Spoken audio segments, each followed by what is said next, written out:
سلام و درود به همه شما همراهان. خوش اومدید به پادکست فال حافظ، جایی که میخوایم هر بار با هم یک صفحه از دیوان لسان و غیب خواجه حافظ شیرازی رو ورق بزنیم و ببینیم امروز چه پیامی برامون داره. حافظ همیشه مثل یک دوست قدیمی با شعراش حال دلمون رو میفهمه، گاهی دلدارانه، گاهی هم پر از شور و امید و گاهی هم تلنگری که سر راهمون لازمه. اینجا قرار نیست فال رو فقط یک رسم قدیمی بدونیم، میخوایم با هم تجربهش کنیم، مثل یک سفر کوتاه به دل شعر فارسی با طعم راز و رمز و حال و هوای معنوی.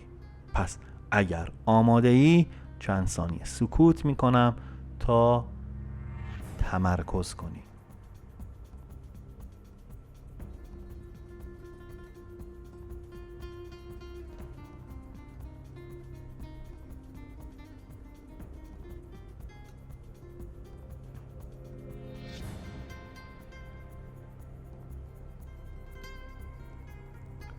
خرد در زنده رود انداز و می نوش، به گل بانگ جوانان عراقی. حافظ به ما میگه که زندگی رو زیاد سخت و پیچیده نکنیم. آدم وقتی فقط دنبال حساب و کتاب و منطق خشک باشه از لذت‌های ساده و شیرین زندگی جا میمونه. دنیا اونقدرها هم جدی نیست که همه چیزو بخوای با عقل و منطق حل کنی. میگه یه ذره هم باید به دل فرصت بدی، به شادی و صفا روی بیاری. تصویر قشنگی داره میسازه. میگه تصور کن نشستی کنار زاینده رود، صدای آب میاد، نسیم خنک میوزه، دور و برت پر از کادرها و موضوعات جذابه. تو هم یک جام می دستته، نه اونجوری که از خودت بی خود بشی، به اندازه کافی فقط برای اینکه دل و روحت تازه بشه. بعد میگه این خوشی وقتی کامل میشه که با صدای جوانهای خوش صدا و آواز قشنگشون همراه بشه. یعنی شادی فقط خوردن و نوشیدن نیست، یک جمع دوستانه، موسیقی، آواز و در کنار یار بودن. پس پیامش اینه که میگه زندگی فقط با عقل و حسابگری نمیچرخه، باید جاهایی هم برای دل جا باز کنی، برای خوش بودن، برای نفس کشیدن، برای لذت بردن از لحظه ها. یه جورایی داره میگه خودتو از خوشی های کوچیک محروم نکن، چون همینا هستن که زندگی رو قشنگ و جذاب میکنن.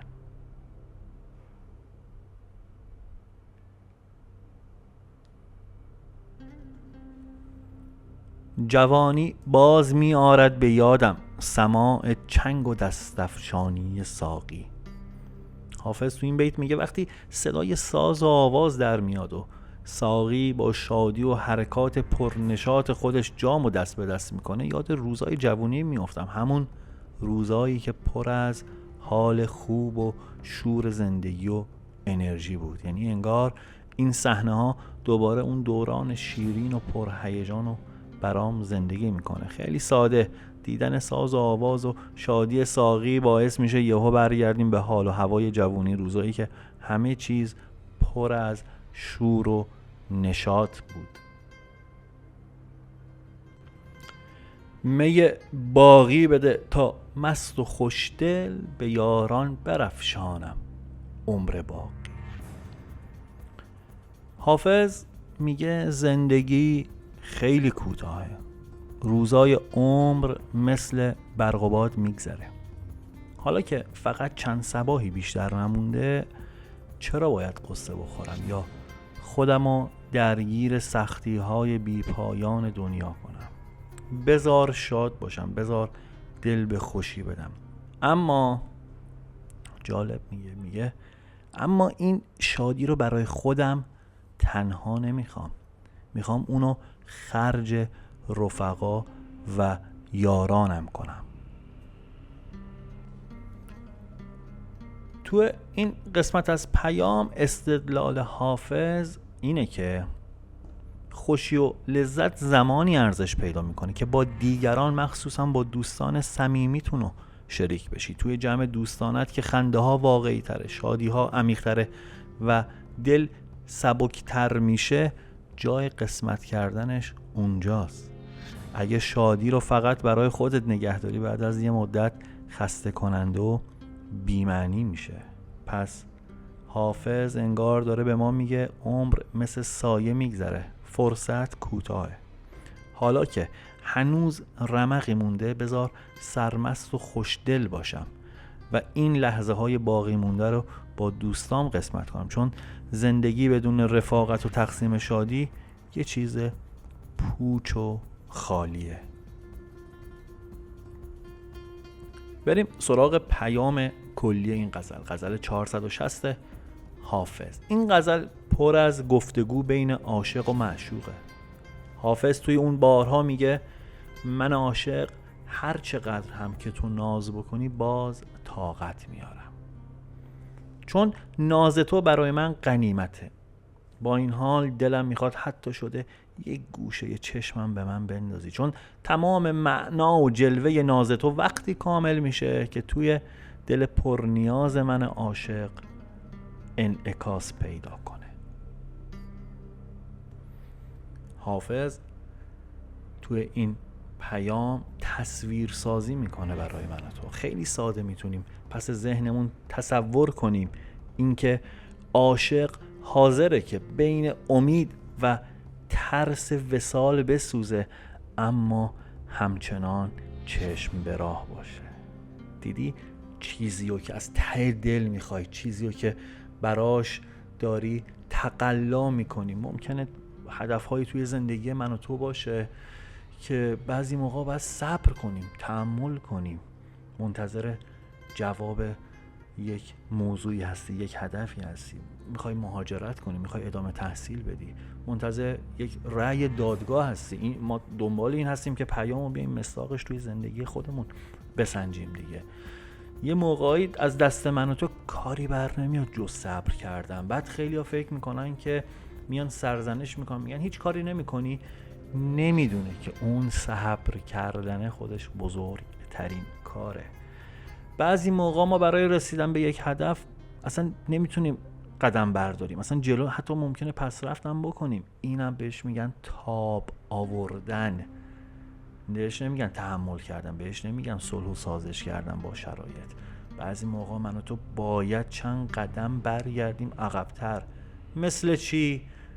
مثل اون زه کمونی که میخواد تیر و پرتاب کنه، باید بکشی تا از چله کمون رها بشه و پرواز کنه. حافظ داره اینو تداعی میکنه وقتی که میگه یک نگاه معشوق برای عاشق اندازه یک عمر زندگیش ارزش داره. این مصداقش تو زندگی من و تو همون صبر کردنیه که امروز داریم. بعضی موقع ما صبر میکنیم که بخوایم برای خودمون رقم بزنیم، بتونیم چرخ زمونه به سمت ما بچرخه و این پیام به شدت برای امروز من و تو شنیدنش لازمه. این همون نور الهیه که از تو کلام حافظ باید دریافتش کنیم.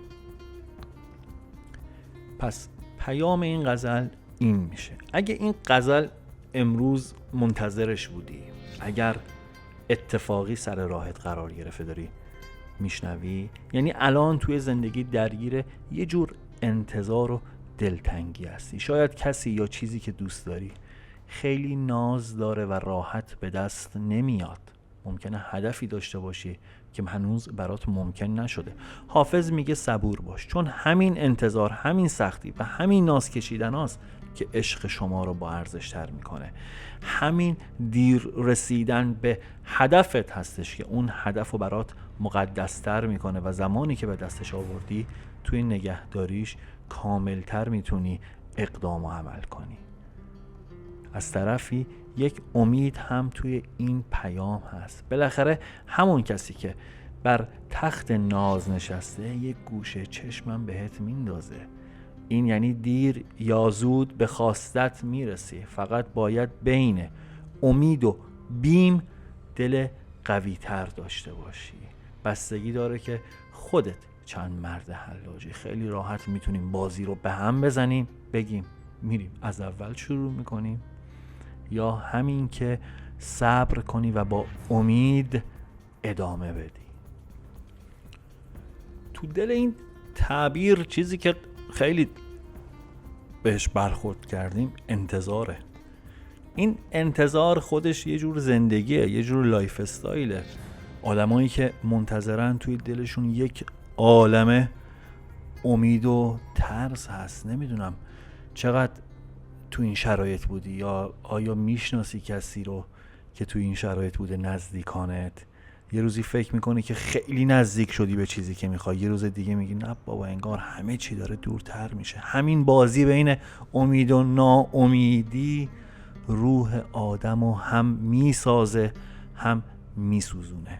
انتظار مثل یک آتیشه، هم گرم میکنه هم میسوزونه. گرم میکنه چون دل آدم به آینده روشن خوشه، میسوزونه چون رسیدن به اون آینده آسون نیست. و چقدر قابل احترامن کسانی که حاضرن این بازی رو برای رسیدن به عشقشون، هدفشون، اون تعالی که دارن، اون کمالی که در پیش هستن تحمل میکنن و دوست داشتنی هستن. میپسندم معاشرت با چنین افرادی رو. در کنارشون یاد میگیری، درس میگیری و راحت‌تر مسیر خودتو ادامه میدی. جالبیش اینجاست که آدم وقتی که منتظره حتی سختی ها هم براش شیرینه، چون ته دلش میگه خب دارم برای چیزی میسوزم که ارزششو داره. درست مثل عاشقی که با همه دلتنگی ها و ناز کشیدن ها باز خوشحاله که داره برای یار خودش میسوزه. پس انتظار فقط صبر کردن نیست، یه جور تمرین قوی شدن، تمرین دل نباختن و از پا نیافتادنه. درست همون جایی که فکر میکنید دیگه طاقت تموم شده، معمولا اتفاقهای خوب از راه میرسه. پس اگر بخوام پیام امروز، پیام 460 لسان غیب حافظ شیرازی رو یک جمع بندی کنم، اینو به من تو میگه که یادت باشه هیچ انتظاری توی این دنیا بی ثمر نمیمونه. مثل یک دونه است که زیر خاک پنهونه، روزای سرد و تاریک رو تحمل میکنه، بارون میخوره، اما همه این سختی ها یک دلیل داره، تا وقتش برسه و سر از خاک در بیاره و تبدیل بشه به یک گل قشنگ. تو هم اگه الان داری چشم براهی و لحظه شماری میکنی، بدون همین انتظار داره تو رو میسازه، داره روح و جونت رو آماده میکنه برای اون چیزی که حقته. گاهی خدا یا روزگار ما رو توی مسیر صبر نگه میداره، نه برای این که دلمون بشکنه یا عذاب بکشیم، برای این که قوی تر بشیم، قوی تر ببینیم و وقتی به خواستمون رسیدیم قدرشو 1000 برابر بیشتر بدونیم. این صبر و این سوختن مثل یک کارگاه پنهونیه که آدمو تبدیل میکنه به یک نسخه بهتر از خودش. پس به جای اینکه ناامید بشی یا فکر کنی که همه چی داره علیهت میشه، به این فکر کن که الان درست وسط یک مسیر پرورش و رشد ایستادی. سختی ها، عشق ها، حتی دلتنگی ها همه دارن یه جا جمع میشن و یه روزی یه جوری به قشنگ ترین شکل ممکن بهت برمیگردن. هیچ صبری توی این دنیا بی پاداش نمیمونه، هیچ اشکی بی جواب نمیمونه و هیچ دلی که عاشق باشه خالی بر نمیگرده. دیر یا زود همون چیزی که دنبالش هستی وقتی حتی فکرش هم نمی کنی مثل یک معجزه جلوی راهت سبز میشه. پس محکم بمون، امیدوار باش و بذار انتظارات تبدیل بشه به قوی ترین دلیل برای ادامه دادن.